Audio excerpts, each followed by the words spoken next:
నడుస్తారు, మనం చెప్పినట్టు నడుస్తారు అనడానికి వీలు. కానీ సేవ కొరకు మాత్రం ఎవరు ఏ విధంగా కూడా ఆటంకం చెప్పుకోకూడదు, ఎంతైనా మంచిదన్నమాట. కనుక అలాగూ ఆ బిడ్డలను మనము పెంచవస్తున్నారు. ఈ తల్లి ఏం చేసింది చూడండి, చేపల వృత్తి మానిపించింది. పిల్లలకి ఏమైనా నష్టమైందా చెప్పండి? పైగా వీళ్ళంట ఈ లోకంలో క్వశ్చన్స్ అడగలేదు. ఏసు ప్రభా, మనుషుల చేతికి అప్పగించబడతాను ఉంది, వెళ్ళిపోతాను అంటున్నావు, కలవరపడద్దు అంటున్నావు, మరి ఈ లోకంలో నాకు ఏదైనా మమ్మల్ని మన ఇంకెళ్ళి లేకపోతే పెద్ద పొజిషన్స్ ఏదైనా ఇస్తే వాళ్ళు ఏదో చేసుకుంటారు కదా, ఏదో తెలియని అడగలేదు. ఎక్కడండి పొజిషన్ కావాల్సింది అడిగి? యేసు ప్రభు కుడి ఎడమల అంటే అది పెద్ద పొజిషన్సే. యేసు ప్రభు పరలోకములో ఆమె పెద్ద పొజిషన్లో ఉండాలని కోరు. ఈనాటి ఈనాటి ప్రార్థన మనలో ఎవరిమైనా చేసాం. వాడు చదువుతున్నాడు తండ్రి, చదువుతున్నాడు తండ్రి, వాడు పెళ్లి కోసం వాడి జాబ్, ఇవే మన విజ్ఞాపనలో అన్నీ ఉండదంతా ఇవే లౌకికమైనవే. కానీ ఆత్మ సంబంధమైన పొజిషన్స్ కోరుతున్నామా? దావీదు భక్తుడు చేసిన ప్రార్థన, నేను ఎక్కలేని ఎత్తైన కొండకు నన్ను అమ్మ. అందరి జీవితాల ముందర పెద్ద కొండను దేవుడు పెట్టాడు. అంతవరకు నువ్వు ఎక్కాలి, అంతవరకు ఎదగాలి, అంతవరకు నీవు అభివృద్ధి పొందాలని ఆత్మీయంగా టార్గెట్ పెట్టాడు. మనం ఎక్కడ ఉన్నాం? పర్వతం కిందనే ఉన్నామా? పాతిపాకం ఎక్కామా? సగం ఎక్కామా? ఎక్కి మళ్ళా పడిపోయామా? మొదటి ప్రేమలో మర్చిపోయామా? ప్రార్థన పోయిందా? వాక్యం పోయిందా? దేవునికి ఇచ్చే ఇంట్రెస్ట్ పోయిందా? సమయం మళ్ళీ మనం లేచి ప్రార్థన చేస్తున్నాం, ఇప్పుడు దిగిపోయామా? ఎక్కడున్నాం? ప్రభు వస్తున్నాడు అంటూనే ఉన్నాం, రాకడకే నిలబడుతూనే ఉన్నాడు, మరణాంతా రమ్మ అంటున్నాం. ఆ టాప్లో ఎక్కిన వాళ్ళు ఎంతమంది ఉన్నాం? ఎక్కినంత దూరం అని కింద పడిపోయామేమో. మరి మన పిల్లలు ఎక్కడున్నారు? ఎక్కలేని ఎత్తైనా పడ్డ. ఇక్కడే కదా, అబ్రాడ్లో చాలా బాగా సంపాదిస్తున్నారు మన పిల్లలు. కానీ ఆత్మీయంగా ఏం సంపాదించుకున్నారు? ఎంత వాక్య జ్ఞానం సంపాదించుకున్నారు? ముందే లైన్లో పెడితే, ముందే గురువులో పెడితే, ముందే త్రోవలో పెడితే మోస్ట్ లెవెల్కి వాళ్ళు వెళ్ళే అవకాశం. దానికి ముందు తల్లి ఎంత ఆత్మీయంగా ప్రబుద్ధురాలై ఉండాలో అని అనుకుంటున్నాను. ఈ తల్లి ఆ కుడి విషయం మరి పొజిషన్స్ అడిగితే ఈ పిల్లలు ఏమంటున్నా, వీళ్ళు ఎంత ఇంట్రెస్ట్ చూడండి. నువ్వు ఇచ్చిన గిన్నె మేము తాగుతాం ప్రభా. ఏంటి ఆ గిన్నె? శ్రమల గిన్నె. చిన్న శ్రమలు రాలేదండి. ఆది అపోస్తలులకి ఎంత పెద్ద శ్రమలు వచ్చి వాళ్ళు ఎంత రెడీగా ఉన్నారంటే, వాళ్ళమ్మ ఏం చెప్తుందో వీళ్ళ పిల్లలు, వాళ్ళమ్మ చెప్పిందని వీళ్ళు ఇంట్లో అంతా ఒప్పించుకొని వచ్చింది ఆమె, తయారు చేసింది ఆమె. ఆ గిన్నె లేదు మేము తాగుతామన్నారు. తాగారా లేదా? యాకోబును పేతురు ఖడ్గముతో ఖడ్గముతో చంపించినప్పుడు ఆ గిన్నెలో తాగినట్టే కదా, అవునా? లైఫ్లో జీవితకాలం ముగించడానికి ప్రభువుకు ప్రత్సాక్షి అవ్వడానికి ఆ బిడ్డ ఆ శ్రమల గిన్నెలో తాగాడు. సరే, యోహాను కూడా పట్టుకున్నారు, సలసల తాగి నీళ్ళలో వేశారు, చావు రాలేదని బుద్ధి తెచ్చుకున్నారు. ఆ ప్రభుత్వం వారు మళ్ళీ ఎక్కడికి బహిష్కరించారు? పద్మసు దీపానికి బ్యానిష్ చేసి వెళ్ళిపోయారు బ్యానిష్మెంట్తో. అక్కడికి వెళ్ళిన తర్వాత దేవుడు ఎంత గొప్ప ప్రత్యక్షత ఇచ్చాడు. దేని గురించి చెప్పాడు? పరలోక పరమార్థ జ్ఞానం దేవుడు ఇచ్చాడు. పరలోకమంతా సీన్ బై సీన్ దేవుడు చూపించాడు, అవునా? అక్కడ నీళ్ళు ఉన్నాడు ముసలి కాలం వరకు కూడా. ఏం తిన్నాడో ఏం తాగాడో, శ్రమల గిన్నెలో తాగాడు. డెఫినెట్గా దేవుడు వాళ్ళకి కుడియడం సీట్లు ఇవ్వడా? ఈనాడు మన పిల్లలకి ఆత్మీయంగా కుడి తెలీదు, ఎడమ.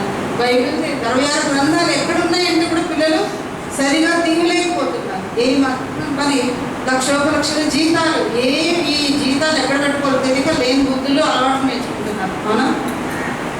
బైబిల్ జ్ఞానం చిన్నప్పటి నుంచి, వాక్యం మీద ఇంట్రెస్ట్, యెహోవా యందు భయం అనే ఐశ్వర్యం, యెహోవా వాక్యమే ఒక ఐశ్వర్యం. దీన్ని మనం నేర్పించి అవతల ఎక్కడికైనా పంపించినా పిల్లల్లో డెఫినెట్గా వాక్యాలు పనిచేస్తాయి. అలాగే బోధించిన తల్లులు, ప్రార్థించిన తల్లి ఏ పొజిషన్ కావాలి అని వాళ్ళు పిల్లలకు ముందే నేర్పించుకున్నారు. అటువంటి తల్లులుగా మనం ఉండాలని దేవుడు మనకు రిమైండ్ చేస్తారు. ఆ తర్వాత మనం చూసుకోవచ్చు దేవుని వాక్యంలో ఇప్పుడే చదువుకున్నాం. దేవోరాకు ఏమేమి పేరు వచ్చింది అక్కడ? ఆమె చెప్తుంది, ఎవరు చెప్పలే. నేను ఇశ్రాయేలు తల్లి కాక ముందు, ఆమె ఇశ్రాయేలుకి తల్లి అంట. ఎవరు తల్లి వాళ్ళకున్నారు, కానీ మొత్తం జాతికి అంతటికి తల్లి. అసలు మొట్టమొదటి తల్లి ఎవరండి? పుస్తకమైన తల్లులు బైబిల్లో ఉంటారు. ఆదాం ఎవరికి తల్లి? ఆదాం భార్య. జీవము కలిగిన ప్రతి దానికి, అవునా? ఆ తర్వాత తల్లి రిబికా, వేల వేలకు నీకు తల్లి ఒకదు కాక అన్నారు. వేల వేలకు తల్లికి కాక దీవించి పంపించారు, కానీ 20 ఏళ్ళ వరకు ఒక పిల్లవాడు పుట్టలేదు. అవునా? మానవ దీవెనకు చింతకాయలు రాలుతాయి అన్నట్టుంది. అవునా? దేవుని దీవెన ఉండాలి. కానీ దేవుడు వాళ్ళని మర్చిపోలేదు. 20 ఏళ్ళకైనా మన కుమారుని ద్వారా వేలకు వేలు తల్లిగా ఆమె అయిపోయింది. తర్వాత రూతు గ్రంథంలో మనం చదువుతాం. ఏమని? ఇశ్రాయేలు రాహేలును పోలిన దానిగాను, లేయాను పోలిన దానిగాను ఇశ్రాయేలు వంశాన్ని వర్ధన చేసే తల్లులుగా దేవుడు వారిని 12 గోత్రాలు వారిని వాళ్ళకి అన్నట్టుగా మనం. ఆ తర్వాత మనకు అనిపించే తల్లి దేవోరా తల్లి, అవునా? ఆ తల్లి. ఆ తర్వాత ఇంకా తల్లి ఎవరండి? పౌలు అంటాడు కదా, ఏమైంది? రూపు తల్లికి వందనములు, ఆమె నాకును తల్లి అంటే తల్లి లాంటి ప్రేమ చూపించింది అనమాట సంఘంలో పౌలు మీద. మరి ఇలాంటి తల్లి సంఘమే ఒక తల్లి, అంతేనా? మీ తల్లి సంఘం ఏదండి అంటారు. మనం ఎక్కడ నమ్ముకున్నాం, ఎక్కడ బాప్తిసం తీసుకున్నాం, ఎక్కడ ఎదిగామని తల్లి. ఒకరి తల్లి వారిని ఆదరించినట్టుగా దేవుడు ఆదరిస్తాడు. యెరూషలేములోనే మీరు ఆదరించబడదు. యెరూషలేము అంటే మన స్థానిక సంఘం. ఈ సంఘము మనకు ఎలాంటిది? అది తల్లి వంటిది. తల్లి లాంటి కేర్. పిల్లలు ఎక్కువ భయపడతారు, చిన్న పిల్లలు. అవునా? తాతయ్య తగ్గితే మా మనవరాలు ఆ స్వరానికి చాలా బెరుకుది, చాలా టెండర్ హార్ట్. మనం గ్రైండర్ మిక్సీ ఆన్ చేస్తే ఏడుస్తుంది, భయపడుతుంది. అవునా? వెంటనే మనం ఏం చేస్తాం? కౌగిలించుకొని ఆదరిస్తాం. సంఘం అనే తల్లి సంఘంలో ఎవరికైనా బాధలు, కష్టాలు, భయంలో, వీపులు అంటే ఆదరించేవాడుగా. సంఘం అంటే ఇది గోడలా? నువ్వు నేనే సంఘం. ఎవరు కష్టాలు ఉన్నారో వాళ్ళని ఆదరించే సంఘం. భయపడుతున్నారా? ఆదరిస్తాం. ప్రార్థన ద్వారా ఆదరిస్తాం. అవసరమైన వచనాన్ని ఎత్తుకొని వాళ్ళని ఆదరిస్తాం. మరణ భయంలో ఉన్నారా? అప్పుల భయంలో ఉన్నారా?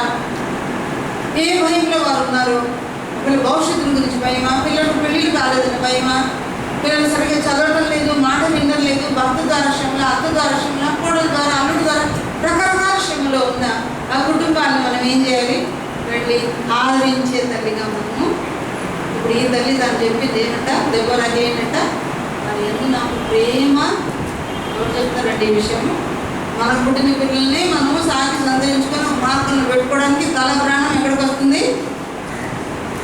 లక్షల స్త్రీలకు న్యాయం తీర్చాలి, పర్సనల్గా వాళ్ళ రాజ్యాలు తీర్చాలి. ఇంట్లో తన పిల్లలకి ఎప్పుడు వండి పెట్టుకుంటుందో టంచంగా ఆ సరళ వృక్షం కదా, సరళ వృక్షమేనా అది? దాని కింద కూర్చొని ఆమె ఇంట్లో ఒక సన్యాసి కాదు, ఆమె సంసారే. భర్త ఉన్నాడు, లప్పిదవుతున్నాడు, భర్త ఉన్నాడు, పిల్లలు ఉండరా? ఆమె తల్లి కింద శరీర సంబంధం, తల్లి తన పిల్లలకు ఆత్మ సంబంధమే. ఎంటైర్ జాతికి ఆమె తల్లికి ఏముంటుందో లక్షణం తానే చెప్తాం. దేవుని వారి ఎందు నాకు ప్రేమ కలదు. పిల్లరా, ఇక్కడ కూర్చుని మనమందరం మన పిల్లల్ని ప్రేమతో మనం పెంచామా? కర్తవ్యం ఉంది కాబట్టి, కన్నం కాబట్టి పెంచామా? దాంట్లో ప్రేమ చూపించామా? మొక్కుబడిగా ప్రేమించామా? నిజమైన ఆత్మీయ ప్రేమతో ప్రేమించాము. అందరం ప్రేమిస్తున్నాం నిజమే, కానీ మనలో ఒక తండ్రి ప్రేమను జ్ఞాపకం చేసుకొని ఆ ప్రేమతో మన ప్రేమను జోడి చేసుకోవడానికి చాలాసార్లు మనం ఫెయిల్. ప్రేమ కలదు. ఏ విషయంలో ప్రేమ కలదు? మరి ఆత్మీయ విషయము ప్రేమ, వాళ్ళ యొక్క పెంపకం విషయమే ప్రేమ, మరి బాగోగుల విషయమే ప్రేమ, మరి భవిష్యత్తుల గురించి ప్రేమ. ఆ ప్రేమతో ఆమె ఏం చేసింది చూడండి. ఆమె రాకమునుపు జనాంగం ఎలా ఉన్నింది? 7వ వచనం, న్యాయాధిపతులు 4వ అధ్యాయం 5వ అధ్యాయం 7వ వచనం.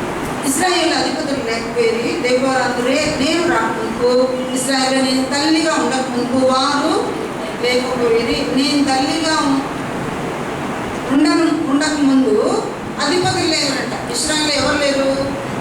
అధిపతులు. ఇంగ్లీష్లో మీరు చదవండి, గవర్నర్స్ అని. ఎంత అఫీషియల్స్ అనుకోండి.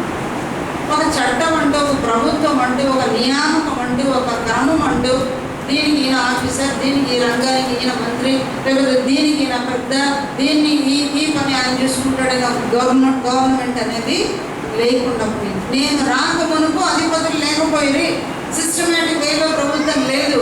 నేను వచ్చిన తర్వాత ఇప్పుడు అధిపతులు వచ్చారు అంటుంది. చూడండి, ఇశ్రాయేలు కూడా ఎట్లా ఉన్నారు?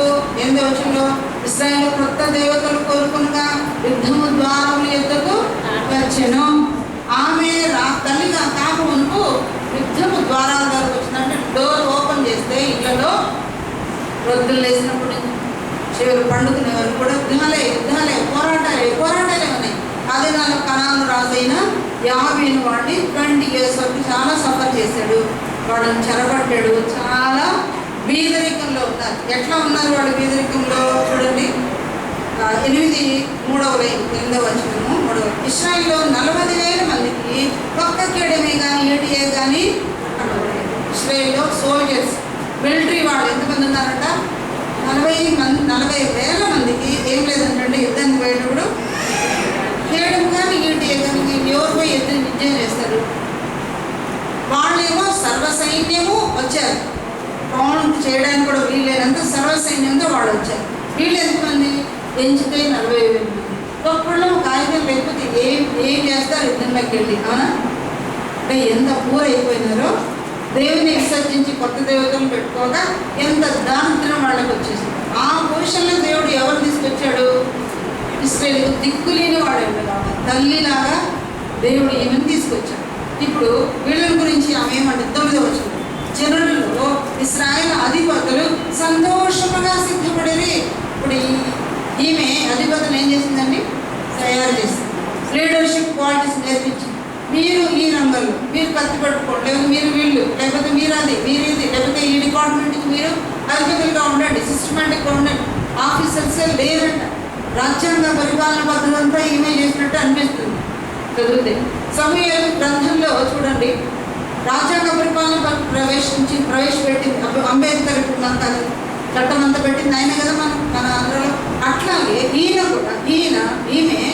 ఒక లేడీ ఎన్నుకొని, సంసారి ఎన్నుకొని, దేశంలోందరికీ తల్లులుగా ఉంది, అఫీషియల్స్ని ఏర్పరిచి క్రమాలు తీసుకెళ్ళి ఇప్పుడు యుద్ధానికి వెళ్ళమని చెప్పి బారాకును వెంట పెట్టుకొని యుద్ధరంగాన్ని నడిపించింది తల్లిగా మనం. వారి ఎందు నాకు ప్రేమ. మన క్రైస్తవ సమాజం మీద, మన సంఘాల మీద మనం ప్రేమ ఉందా?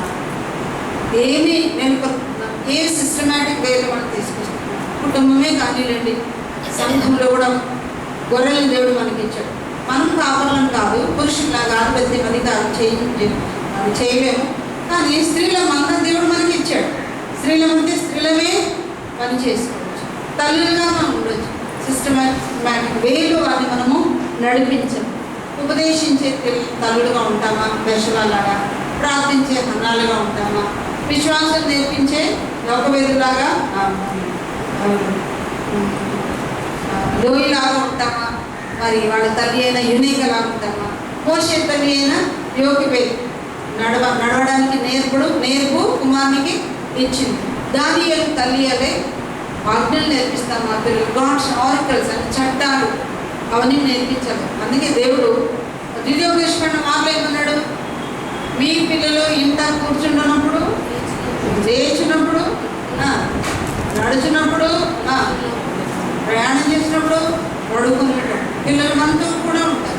ఆ షార్ట్ టైం పిల్లలు స్కూల్కి వదులుతున్నామా, ఆ చిన్న టైంలోనే దేవుడి మాటలు నేర్పించుకుంటూ పోవడం. కూర్చున్నాడు. ఇంతకుముందు కాకమ్మ కథలు, బుల్లమ్మ కథలు, చందమ్మ కథలు నేర్పించేవాడు. అవునా? ఇప్పుడు భూజోడు వచ్చాడు, దొంగ వచ్చాడు. ఇప్పుడు అట్లాంటి కథలు దగ్గర మనం పాలవు, వాటి నో యూజ్. కనుక దేవుని యొక్క వాక్యం మేమైతే చిన్న సొంత పని చేసేవాడు ఎప్పుడో చూస్తున్నా శివాళ్ళు. కనుక ప్రియుల అలాంటి ప్రతి ఒక్కరు మనం సండే స్కూల్ టీచర్ కాకుండా వారి పిల్లలకి ఈ 3 ఏళ్ళే మనకు వాళ్ళు దొరికేది. ఆ 3 ఏళ్ళలోనే మొత్తం చెప్పేశారు. పెళ్లి చెప్పాలని, విడాకులు చెప్పాలని దొరకదు. వాళ్ళ మైండ్స్ చాలా షార్ప్గా ఉన్నాయి. నేను చెప్పాను, ఇంట్లో ఆడబొమ్మలు ఇస్తే తీసుకోవడానికి పిల్లలు సెల్ ఫోన్లు, ల్యాప్టాప్లే కావాలి. అది ఏం పెద్ద ఆకర్షణ ఏముంటుంది? అది రంగులు ఉంటాయా? కానీ తాతలు ఎత్తుకున్నారంటే, డాడీలు ఎత్తుకున్నారంటే ఆ చేతిలో ఉన్న సెల్ ఫోనే పిల్లలకి ఎక్కువగా ఆకర్షణగా ఉంది. రెడీమేడ్ కంప్యూటర్ వరల్డ్లో ఆ కంప్యూటర్ ద్వారా ఎట్లా చెప్పాలి పిల్లలకి? ఈ టాక్టిక్స్ మనం కూడా నేర్చుకొని వాళ్ళతో పాటు పరిగెత్తకపోతే మనల్ని ఓనామాలు రాని పల్లెటూరు గమాలలాగా పిల్లలు భావిస్తారు. అవునా? వాళ్ళకి సరిగా పిల్లలు ఏం చేస్తారంటే అంతో ఇంతో మనం పూర్తిగా నేర్చుకోవడం కూడా మంచిది. లేకపోతే మనల్ని చాలా ఇదిలోకి వేసేస్తారు. మీకు కంప్యూటర్ నేర్పించుకుని మీ పిల్లల్ని అంటుంటే మీరు ఏమంటున్నారు? ఆ పిల్లలు మీకు ఎక్కడ వస్తుందిలే మమ్మీ కదా, మీకు ఎంత చెప్పినా రాలేదు, ఎందుకు మనం రాలకుంటలేదు, కరెక్ట్ లేదు. ఎంత చేసినా మళ్ళీ రోజు మనం అప్డేట్ చేసుకుంటేనే గుర్తుండడం. ఇప్పుడు మన పిల్లలు ఎట్లా చూస్తారో మన మనరాలు ఇంకా ఏం మమ్మీ మీకేం తెలియదు, మీ నాన్న మీకేదో అని కొంత మాట్లాడే వాడు టైం స్పెండ్ చేయాలి. కానీ ఇటువంటి పిల్లల్ని ఎలా దోచుకోవాలి మనం, అవునా? ఇట్లాంటి పిల్లల్ని ఎలా ఆకర్షించుకోవాలి. మా పిల్లల్ని ప్రభావం మాట్లాడి తిప్పు తండ్రి ఇప్పుడు మనం ప్రార్థించుకోవాలి. ఇంత మన వాక్యం విన్నాము. దేవుని వాక్యం చాలా సముద్రం లాంటిది. ఎంతోమంది స్త్రీల గురించి వాళ్ళ గురించి మనం విన్నాం. అలాంటి స్త్రీలో ఏ తల్లిగా ఉండాలి మనం? డిఎల్ మూడీ గారు అంటారు, నాలాంటి తల్లి మీరు అందరికీ ఉన్నట్లయితే మన దేశంలో జైల్లో ఉండాల్సిన పని లేదు, చెరసాలు అక్కర్లేదు. నాలాంటి మదర్ మీ అందరికీ ఉంటే మన దేశంలో చెరసాలు అక్కర్లేదు అని అన్నాడు. అలాగే డిఎల్ మూడీ గారు ఆ మాట అంటే జార్జ్ ముల్లర్ గారు అంటారు, వాళ్ళ తల్లి చనిపోయే ముందు బిడ్డతో కుమారునితో ఆమె చేతిలో చేయి వేసుకొని ప్రమాణం చేయించుకున్నది. యవనించలకు వెళ్ళదని నాకు మాట ఇవ్వు అని తల్లి చనిపోయేటప్పుడు చేతిలో చేయి వేసి చెప్పు బాబు అని. నిజంగా డిఎల్ ఆయన ఎవరు, జార్జ్ ముల్లర్ గారు బ్రదర్ సంఘాలకు స్థాపకుడైన ఒక అట్లాంటి దేవుడు ఆ బిడ్డని వాడుకున్నాడు. అనాథ శరణాలయాలు ఎన్నో స్థాపించాడు కదా, ఎంతోమందిని ఆదరించాడు. ఒక అబ్బాయి, ఇది నేను చెప్పి ముగిస్తాను, ఒక అబ్బాయి మిలిటరీలో పనిచేస్తున్నాడు. ఏంటి ఆయన పని ఏంటంటే, మిలిటరీలో గాయాలు పడిన వాళ్ళు, చనిపోవడానికి సిద్ధంగా ఉన్న వాళ్ళు పడిపోయింటారు కదా యుద్ధంలో, వాళ్ళ శవాలు వాళ్ళ బాడీస్ తీసుకొని వచ్చి ఒక డేరాలో డాక్టర్ ఉంటాడు, అక్కడ డాక్టర్ గారు తెచ్చిపెట్టేయాలని ఆయన వైద్యం చేస్తాడు. ఈ అబ్బాయి పని ఏంటి, గాయపడిన వాళ్ళని తెచ్చి ఆ టెంట్లో పెట్టాలన్నమాట. 12 గంటలు అవుతా ఉంది, ఈ అబ్బాయి పని ఒక్కడం లేదు. డాక్టర్ అడుగుతున్నాడు, బాబు వెళ్ళు, యుద్ధం స్టార్ట్ అయితే తీసుకొని రా, శబ్దాలు వినబడుతుందంటే వెళ్ళడం లేదు. వెళ్తాను సార్ వెళ్తాను సార్ వెళ్తాను సార్ అంటున్నాడంట. జాబ్ పని చేస్తాడు. ఆ తర్వాత 1:12 పుట్టినప్పుడు వెంటనే టకా మరి భుజాల మీద మోసుకొని టక్కమని అన్ని బాడీస్ అన్ని తెచ్చిపెట్టినాడు. ఏంటి బాబు ఇంతసేపు వరకు వెళ్ళమంటే వెళ్ళకుండా ఉన్నావు, ఇప్పుడు 12 నుంచి స్టార్ట్ అవుతూనే గంట కొడుతూనే ఎందుకు వస్తున్నావు, ముమ్మరంగా పని చేస్తున్నట్టే. అబ్బాయి అన్నాడంట, సార్ ప్రతిరోజు మా అమ్మ 12 నుంచి 2 గంటల వరకు ప్రేయర్ నా వరకు చేస్తుంది, కనుక మా అమ్మ ప్రేయర్ స్టార్ట్ చేసిన తర్వాత నేను వర్క్ మొదలు పెట్టాలని అనుకుంటున్నాను. నిజంగా ఇలాంటి తల్లిలు నిజంగా పిల్లలు ఏం చేస్తున్నారు, ప్రేమిస్తున్నారు. దేవుడు అదే ఉంది కదా, వారి ఎందుకు నాకు ప్రేమ ఉన్నోళ్ళు ప్రార్థన చేస్తారు. ఎప్పుడు తిండి పెడితేనే తల్లి కాదు, పాలిస్తేనే తల్లి కాదు, అవునా? ప్రార్థన చేయడం ద్వారా మరి ఎక్కువగా వాళ్ళని మనము ప్రేమిస్తున్నాం. కనుక అట్లాంటి మదర్స్గా మనం ఉండాలని దేవుడు ఈ చిన్న మాటలు మనకు ఎక్స్పెక్ట్ చేశాడు. నేను ఇప్పుడు మిమ్మల్ని ఏం అడగదు, కానీ ఎలాంటి తల్లి గురించి మనం నేర్చుకున్నాము అనే మాట ఒక్కొక్కరు ఏ తల్లి అని చెప్తారో నేను వినాలనుకుంటున్నాను. మొట్టమొదటిగా ఏ తల్లి గురించి చెప్పుకున్నాం మనం? అన్న బిడ్డ పుట్టక ముందు ప్రార్థన చేస్తుంది, పుట్టిన తర్వాత కూడా ప్రార్థన చేయాలని. మూడవది యునైక తల్లులాగా విశ్వాసం నేర్పాలి, ప్లస్ వాక్యం కూడా నేర్పాలి. కేవలం ప్రార్థనే కాదు. కనుక ప్రతి తల్లి కూడా బైబిల్ బాగా చదువుకుంటేనే బోధిస్తాం. ముఖ్యంగా పిల్లల వచనాలు తీసుకుంటారు, బోధించే తల్లులుగా ఉంటారు, వాక్యం నేర్పించే తల్లి. ఆ తర్వాత ఓకే మోసెస్ యొక్క తల్లి ఏ నేర్పించింది? త్రోవలో పెట్టింది. బాలుడై ఉండగానే త్రోవలో అని పెద్దవాడైన తర్వాత తొలగిపోవడం. ఆ తర్వాత 5వది దానియేలు కట్టడల్లో విధులు నేర్పించే తల్లులుగా. తర్వాత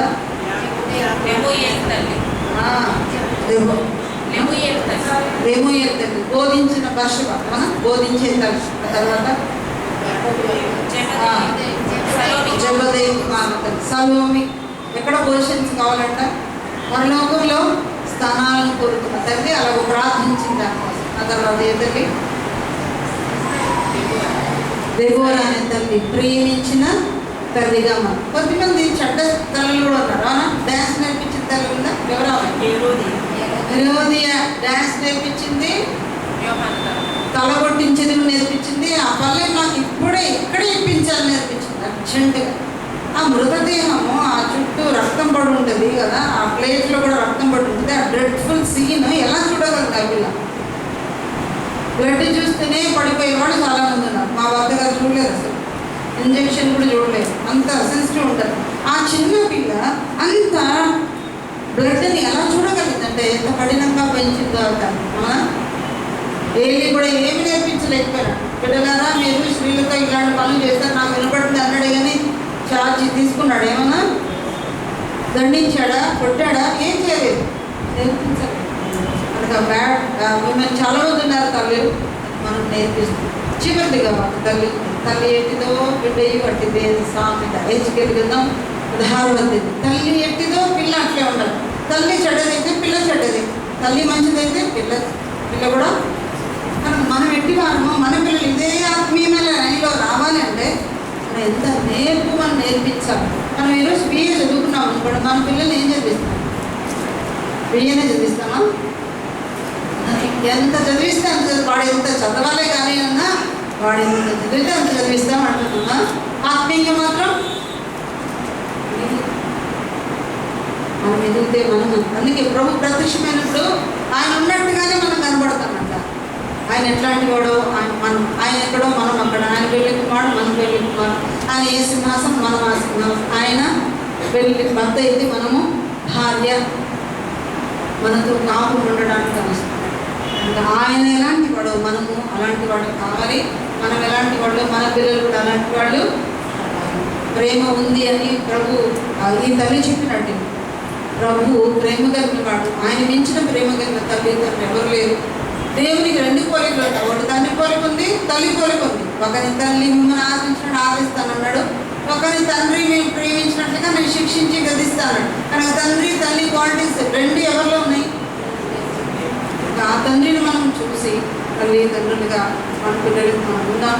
ప్రేమతో ఒకరు ప్రాణం పెట్టాడు, దేవుడు పెట్టలేదు, మనం కూడా పెట్టలేదు. 4 రోజులు ఏడుస్తాం, మనం బాధపడతాం, కానీ ప్రభు ప్రాణం ఇచ్చాడు, అంత్యవరకు ప్రేమించాడు, రక్తం కాదు ప్రేమించాడు. ఈ ప్రేమ నిన్న మనడే ప్రేమ కాదు, జగదుత్పత్తి పూర్వమే నేను బట్టి రవంతైనా సృష్టించుకుంటే మనల్ని జ్ఞాపకం చేసుకున్నాడు.